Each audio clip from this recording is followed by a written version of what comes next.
restorations that have happened since the storm began. That's an incredible amount of number. I think we're hovering around 1 million without power, but we have a lot of resources that are being put to bear. I think Melissa from Duke is here. Okay, Melissa from Duke. So Duke had massive numbers of people staged by, ready to go. I think you had some in Tropicana, right here. And so this is all ongoing. And as soon as it was safe to do, you've seen folks out.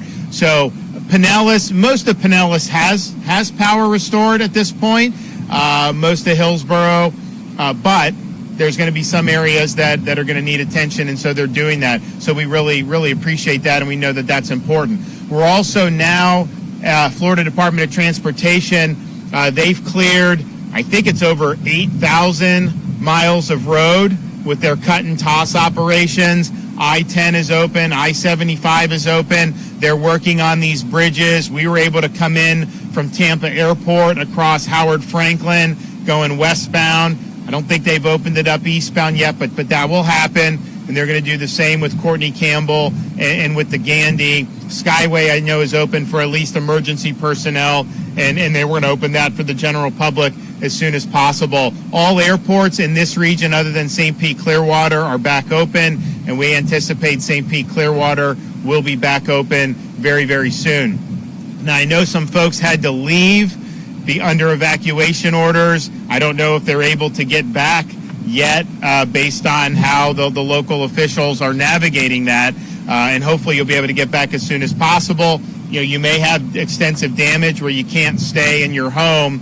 We still have the Expedia and the Priceline hurricane options that are going to be on there for lodging, and so take advantage of that if that's something that you need. I know Kevin and I today, we're going to be surveying different parts of the state, looking to see what the needs for housing will be in the aftermath of the storm. There's different things that we've done and that we could potentially do in this one. So we're going to see, and we're going to listen to folks and see what the needs are with respect to housing. I know that you're going to start to see points of distribution that are going to be opening, and Kevin can talk a little bit more about that. You know, as we drove in, it does seem like a lot of the stores will likely be open very quickly. Now here, you need people to get back on the barrier islands and have the power going, but my sense is that you probably are going to see some of that happen very quickly. That makes the need for pods maybe a little bit less pressing, although we're still going to do it because we know it's important for a lot of people to have a place where you can go to get water and some of the other essentials. So that is all being done already. And what we've seen with the more recent storms is Kevin and his team kind of are ready to do it, and they just need the guidance from the locals about where to go. You know, it used to be you wouldn't do a pod until 5 days after the storm. Then with Ian, we got it, I think, within 48 hours or 72 hours. Now you're able to get it even the next day. So Taylor County, you know, you're going to see that today. You're going to start to see these very quickly. I'm going to let Kevin come up and provide an update, but we have a lot of damage throughout the state. Water mostly on the west coast and the peninsula. And then as you get into where the eye of the storm made landfall, you see a lot of the really strong winds that caused a lot of that destructive wind damage. And that has gone far inland, and you're even seeing it now, what's happening in the storm. You have major impacts in North Carolina, in Tennessee, which is not always usual for some of these storms. So this is a really large storm, Category 4 storm, and we're going to just continue to do all we can. So I'm going to let Kevin come up and provide an update. Thank you, Governor. As the Governor mentioned, obviously this is a Cat 3 storm just off the coast of Tampa and St. Pete. Just want to make sure that everybody understands that the state of Florida and all of its resources are ready to go and support Pinellas County, and in this case, St. Pete Beach, where we're at right now. We will work closely in conjunction with the county to ensure that we are ready to push out what we call pod packs to the local area based on where they want those set up. I think you'll again see the men and women that are around me right now from the Florida National Guard, Florida State Guard, Florida Highway Patrol, Florida Game and Fish Commission will again be out here helping you recover in the coming days. Some things that I want to talk about as we start to get into the response, post-disaster landfall response, and then ultimately recovery mode is we drove around today. First thing we noticed was the high water marks. You're going to want to take a photograph of that high water mark, both on the outside of your home and on the inside of your home. You're going to need that for your national flood insurance claim. You're going to need that for any other type of insurance claim. You're certainly going to need that for your own personal documentation. The next thing you're going to want to do, and we've already seen it, some of that furniture, some of those items are starting to come to the road's edge. Number one, do not put it in the middle of the roadway.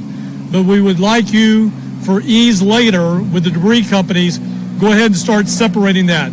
Separate it into sheetrock and construction materials, separate it into furniture, separate it into white goods. If you have appliances and things of that nature, make sure you separate that out. The next thing that you're going to want to do is notify your insurance company. I know the question is going to come up, where is FEMA? I want to let you know that the FEMA administrator will be here later today. We are already starting to write for the governor's signature, something referred to as an expedited major disaster declaration request. We are back in Tallahassee writing that up today based on the data that is coming in, based on site surveys that we're doing like we're doing right now.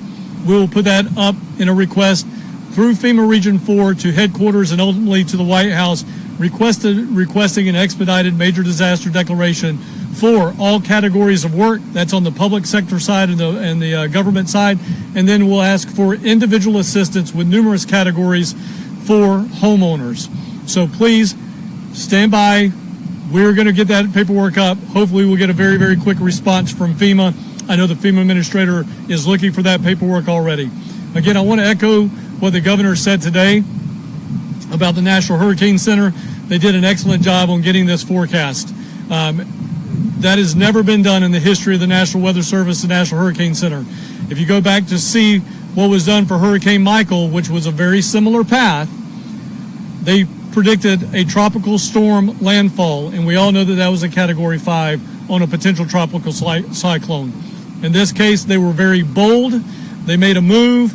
They said it's going to be a major. When all the models were kind of varying back and forth between 1 and 4, they went ahead and made a decision.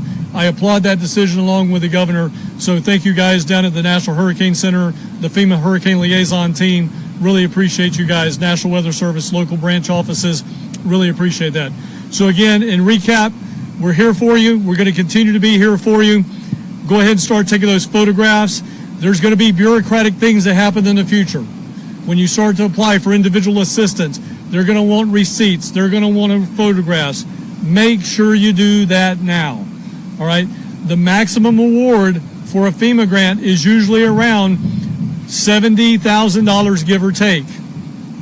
The average payout in Florida usually is around $5,000 to $7,000. That is not going to make you whole. I want to set that expectation right now. This is not going to make you whole. All right. But again, through the governor's leadership, we have volunteer organizations that are ready to come in here and help you do what we call muck and gut. They come into your home with your permission. They rip the sheetrock out. They get that out of your home. They take it to the street.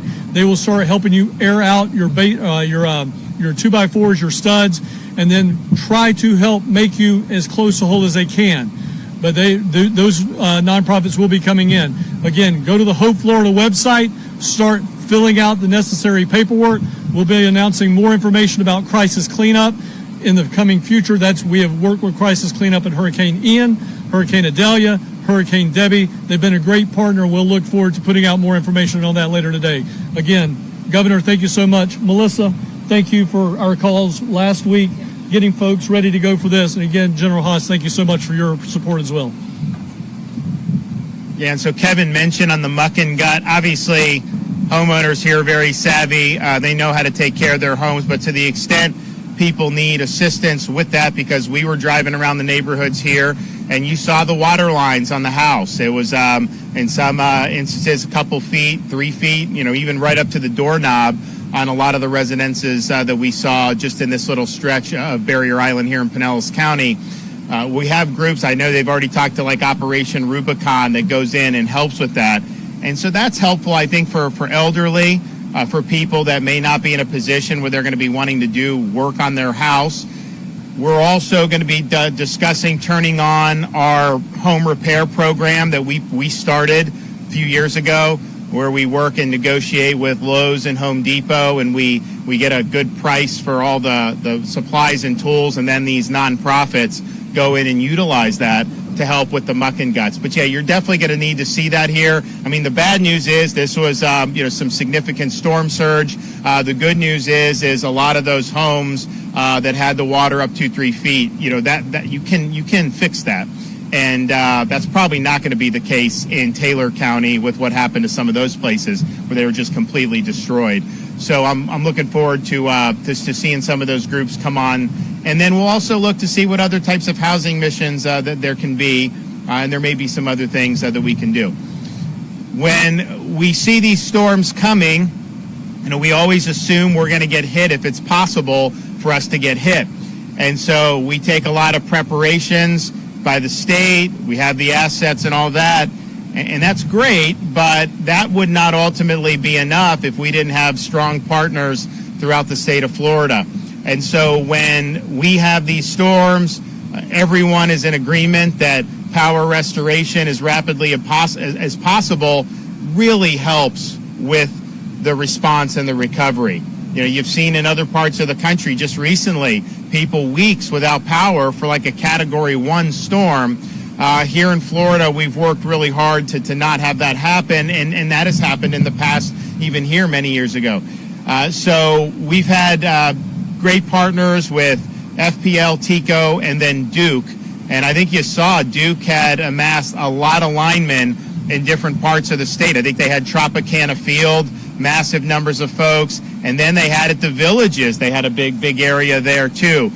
So we've worked closely with Melissa Satius, who's the head of Duke Energy here in Florida.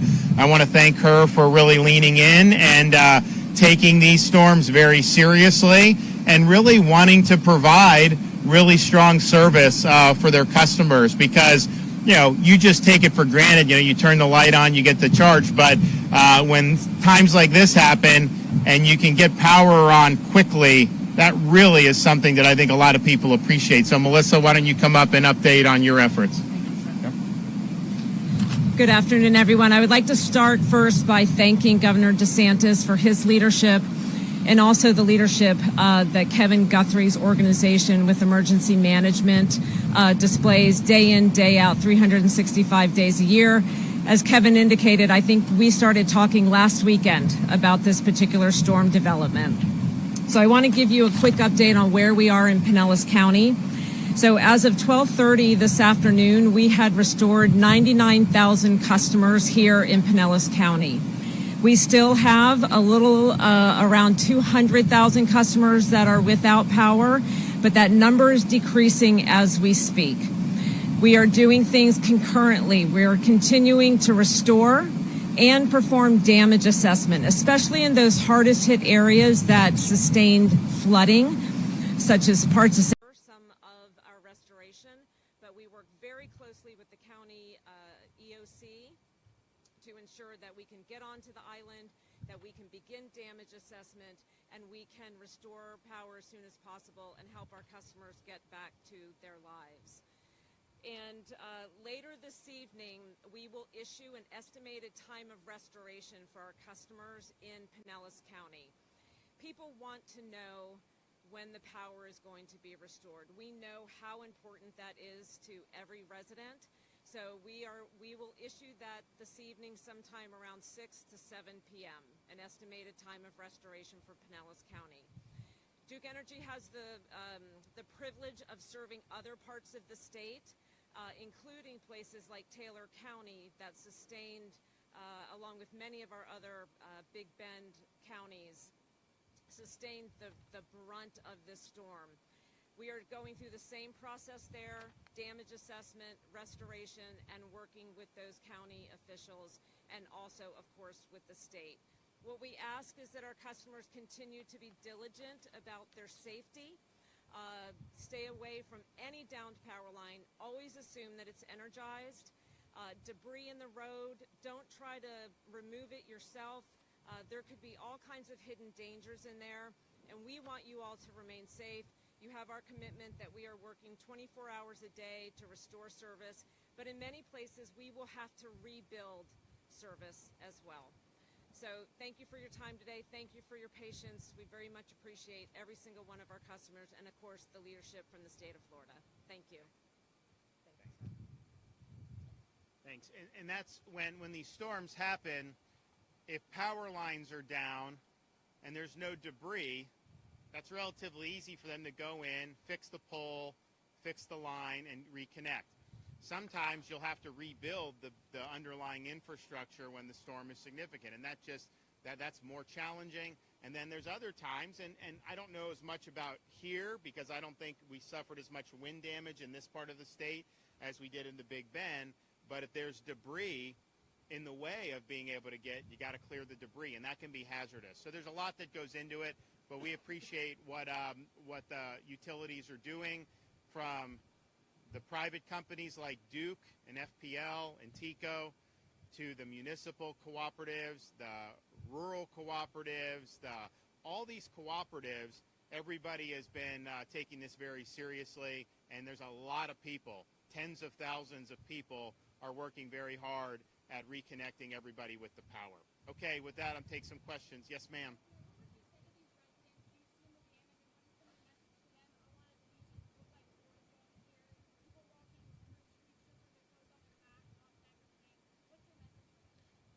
Well, we understand the tragedy when you have a storm of this magnitude, when you lose a property or have your home significantly damaged, when you lose maybe some keepsakes, family photos, all these things. That's more than just a dollar value. I mean, that's something that's really, really significant in people's lives, and it's tough.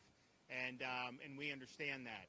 We also understand that this is a resilient state. This is a resilient part of our state, and we're going to bounce back. We're going to get people back on their feet. You know, Kevin and his team are working here with the folks in the local community. You know, there's a lot that's going to be done. There's a lot that's going to be done to help people who are in need right now. So I would just say, hang in there. It's not easy to go through this. It's not always going to be easy in the immediate future, but there's going to be a light at the end of the tunnel.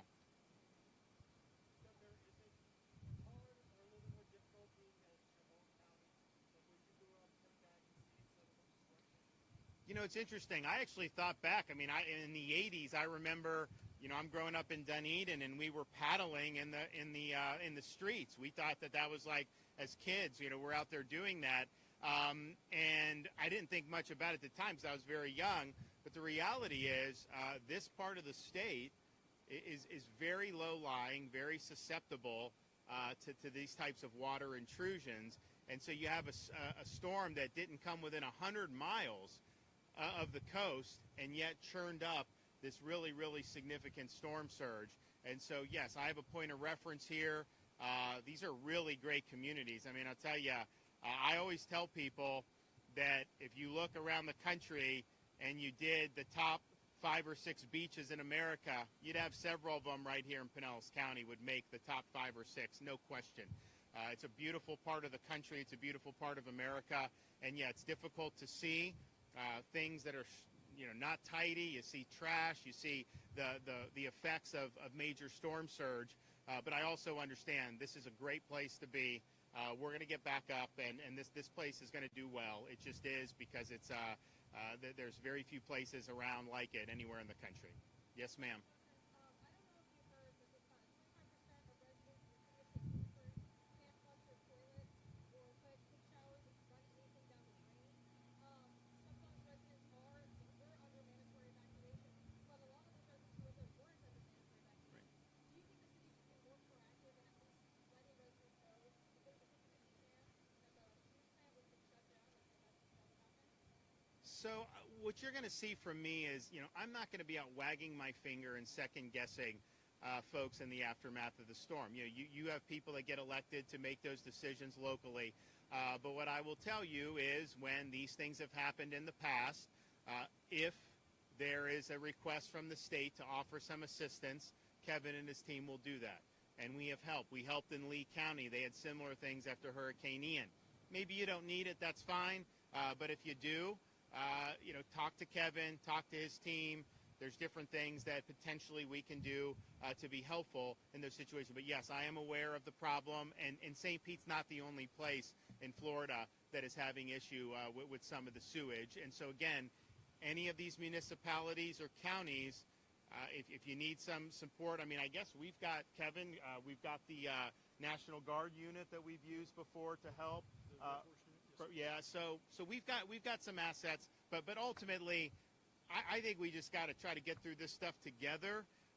I'm not going to sit there and wag my finger at anybody for making whatever decisions that they made in their municipality or their county. We got to move forward together as Floridians to be able to get people back on their feet and get these communities thriving again. All right, we are going to be en route to the Big Bend. We're going to survey damage likely, and I guess we're going to go to Cedar Key. I think we're also going to go as close as we can get, maybe to where the storm went. Certainly we'll end up in Perry at a minimum in Taylor County. And then we're going to be back in the Tampa Bay region tomorrow, most likely, survey additional damage and meet whatever needs that we can. But before I leave, I just want to say there were a lot of people working in the dead of night to answer calls, distress calls, in this community and in other communities around the state. And I think we all should be very thankful to have folks, whether it's a police officer, sheriff's deputy, whether it's National Guard, whether it's Florida Fish and Wildlife, Florida Highway Patrol, all these folks who, they've got families they've got to worry about at home too. And yet they're out there putting themselves at risk to be able to effectuate, at a minimum, hundreds of successful rescue missions. So on behalf of the state of Florida, thank you for what you did. I know you're continuing to do that. I know there's more work to be done in that regard, but you really made a difference. Thanks.